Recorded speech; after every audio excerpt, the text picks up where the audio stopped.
think we get through each successive loss thinking like, I can't do this anymore. I can't take this anymore. And that's absolutely valid and absolutely true, right? Like, how much more is one person supposed to take? It's like, I've done this.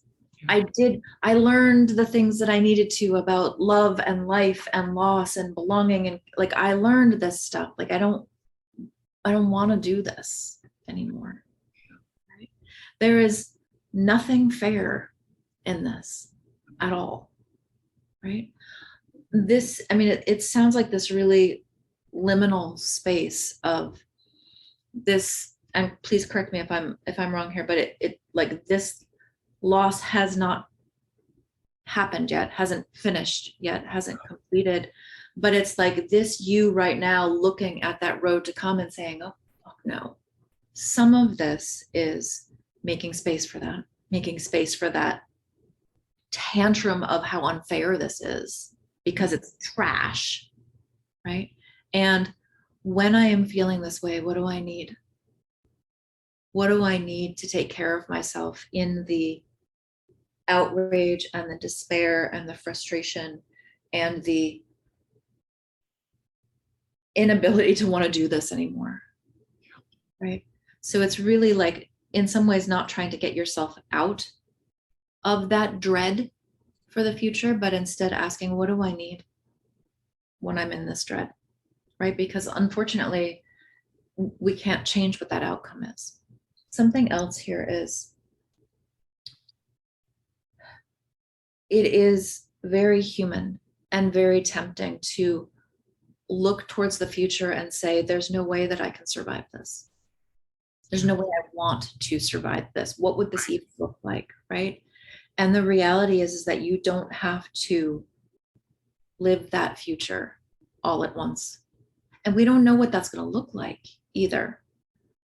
Which isn't to say that like it could be great. Like, no, that's not what I'm saying at all. But it's like, if you asked a 7-year-old what they wanted their life to look like when they were 19, they could probably give you a picture, but it would be based on what they know now, what they understand is possible, who they imagine, what kind of Disney movie they might be in at that future time. So you as yourself now, you have more information than a 7-year-old, more experience with this than previous versions of yourself, but you still have not lived that future yet. And we don't know how you will survive. That question can then become like, I don't know what this is going to be like, but is there anything I want for myself? Is there anything that I want to hold on to, turn towards, cultivate for myself, knowing that the only thing that is certain is that it is not going to be easy. It's very, very easy to fall into courting a future full of dread, or like calling up a future full of dread and terrible things. I'm not going to say that that's not going to be accurate or that you're not going to experience that. It's like, why borrow that from the future in this moment if you are going to have to live that at some point? Like, why borrow that now?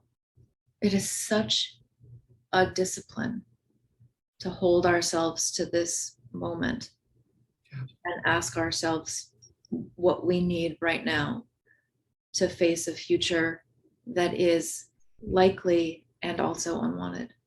How will we tend to that? Stay present for that.